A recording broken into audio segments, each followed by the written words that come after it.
আসসালামু আলাইকুম। আজকে আমি পেঁপে দিয়ে বড় মাছ দিয়ে রান্না দেখাবো। আগে আমি মাছগুলোকে ভালো মতো ধুয়ে হলুদ আর মরিচ দিয়ে প্যানে দিয়ে দিয়েছি। আর এই ফাঁকে আমি পেঁয়াজ কুচি করেছি আর পেঁপে আর আলুগুলোকে এরকম লম্বা করে কেটে ধুয়ে নিয়েছি। দেখতে পাচ্ছেন আর মাছগুলো ভাজা হয়ে গেছে।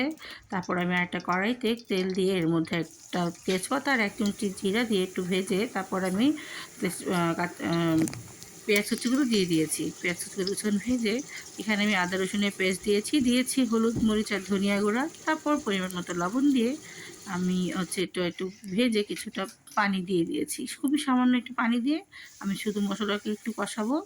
যখন মশলাটা ভালো মতো কষে আসবে, যে দেখতে পাচ্ছেন চারদিকে কি সুন্দর করে এরকম তেলটা ছড়িয়ে আছে, সেই পর্যায়ে আমি এখানে দিয়ে দেবো কেটে রাখা আলু আর পেঁপেগুলোকে।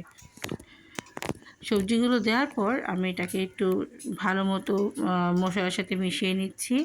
আমি এখানে পেঁপেগুলোকে একটু ভালো মতো কষিয়ে নেব। এমনি তো আমার মনে হয় যে কষালে যে কোনো রান্নাই ওটা স্বাদটা অনেক গুণ বেড়ে যায়। আর পেঁপেটা যেহেতু একটু শক্ত একটু সময় লাগে সিদ্ধ হতে, এই জন্য আমি এটাকে একটু সময় নিয়ে এটাকে কষাচ্ছি। আমি ঢেকে দিচ্ছিলাম আর ঢাকনা তুলে একটু করে করে নেড়ে দিচ্ছিলাম। আর যখন ভালো মতো কষানো হয়ে যাবে সেই পর্যায়ে আমি এখানে পানি অ্যাড করে দিব আর দিয়ে দিব ভাজা মাছগুলোকে। তারপর ঢেকে অপেক্ষা করব ফুটে ওঠা পর্যন্ত। যখন এরকম ফুটে আসবে তখন আমি এর মধ্যে অ্যাড করে দিব ভাজা জিরার গুঁড়া। ভাজা জিরা গুঁড়া দিয়ে আমি লবণটাও চেক করে নিব, লবণটা ঠিক ছিল।